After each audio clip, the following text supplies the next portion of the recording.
Hi everybody. So about 6 or 8 weeks ago, I did a video on our 15-foot Bushwhacker Plus by Braxton Creek, and I've had a lot of questions about it.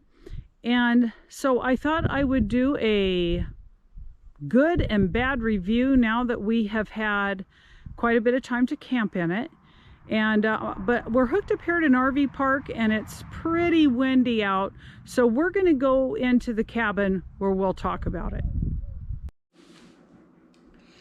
So I wanted to start by just letting you know how much RV experience that we've had. And so together, my husband and I have been together for 25 years and we've RV'd that entire time. Plus we both RV'd before, and in class A, B, C motorhomes, we've had pickup campers, tent trailers, high-lows, and various bumper pulls. And we full-time RV'd in a Class A motorhome for 5 years. So we kind of, know what to look for when buying an RV, or at least we think we do. We know what we like anyway. So I wanted to talk about the good and the bad with the Bushwhacker Plus. Like I said, go back and you can see the first video that I did on it.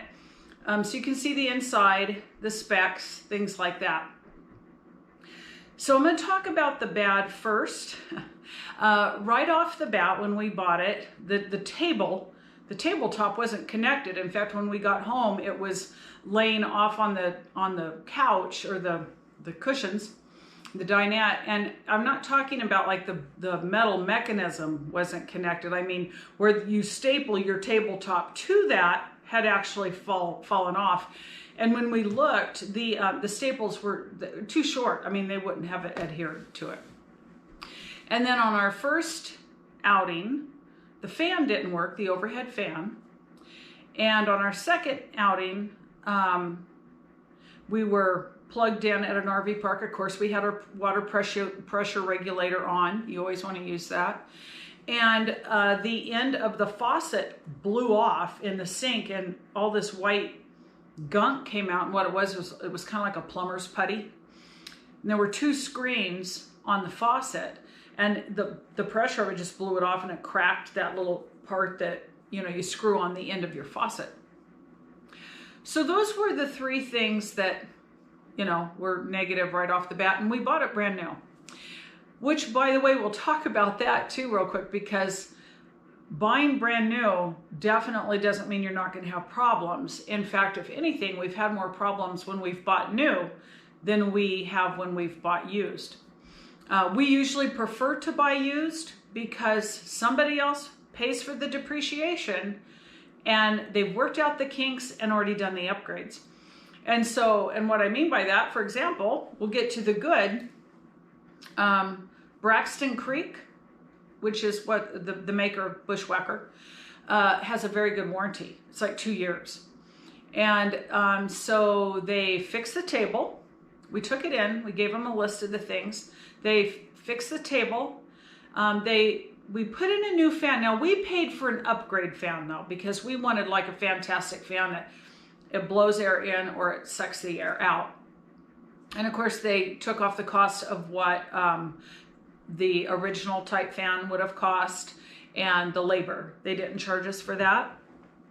So we got an upgraded fan. We paid the difference. And then they fixed they gave us a whole new kitchen faucet. So that was good.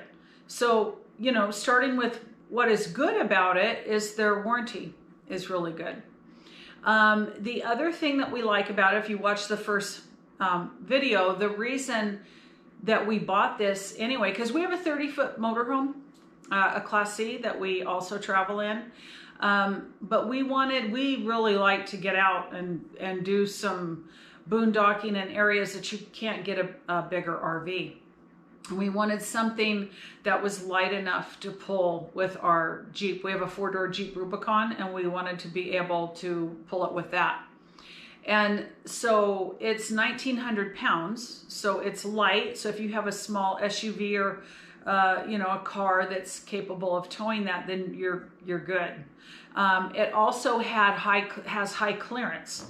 And so if you're going to get out on some rougher roads, you know, that might have rocks or things in the center, you're going to have that good clearance. It also had all-terrain tires, which we liked. We didn't have to upgrade the tires.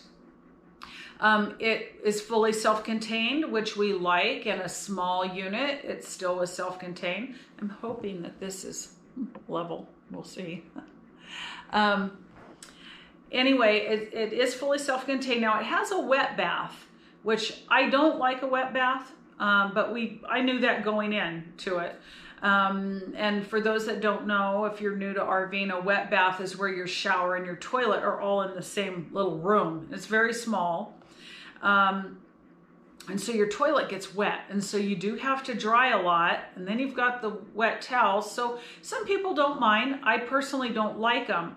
But the other nice thing about this trailer is it also has a shower outside. So hot, cold, you know, shower outside. And so if we're out boondocked, we have a privacy shelter, one of those that just pops up, and we can put it right outside by the outdoor shower, and we can shower outside that way. I go over the specs on the other video, but it's 21 gallons of fresh water. It has 18-gallon gray tank and an 8.5 black tank. And so those are separate tanks. So, you know, it had, and the bed is big. When you make the bed down, we just leave it, the table made down into a bed. Because most of the time when we're out and we're going to be outside and eating outside anyway. So I guess the question is, do we like it? Was it worth it? And I would say yes, we like it. We're really enjoying it. Just always remember that when you buy any new RV, I don't care if it's a $250,000 diesel pusher motorhome. We had a family member that worked for a big motorhome company, and where they were hundreds of thousands of dollars. And she said people were buying them and bringing them back in all the time to have things done to them that wasn't working right out of the showroom floor. I do wish, I'll call out RV manufacturers, I do wish they'd pay more attention to detail. You pay a lot of money for these. They're not cheap. You're really paying for a lifestyle when you buy an RV, and they should pay more attention to detail. So, but you know, if you buy new, you're going to have a warranty. If you buy slightly used, you may still have a warranty. If you buy used and there is no warranty anymore, a lot of times you get a better RV. When we full-timed in a Rexall Class A motorhome. And let's see, it was a 2000 and we bought it in 2009 and full-timed in it for 5 years and never had to do anything to it. We had a battery upgrade that we had to do, but that's regular, that's maintenance. Other than that, we didn't have to do anything in 5 years. So we felt really fortunate on that. So anyway, you know, weigh it out, see what you think would be best for you. RVs are really hard to find right now. Tiny trailers are really in demand, but they're a lot of fun. So I hope this answers some of your questions. And if you like this kind of thing, along with the other stuff that we do, my channel isn't just about one thing, but RVing is a big part of it. Consider subscribing, give me a thumbs up, share it if you want, and until next time, we'll be keeping life simple.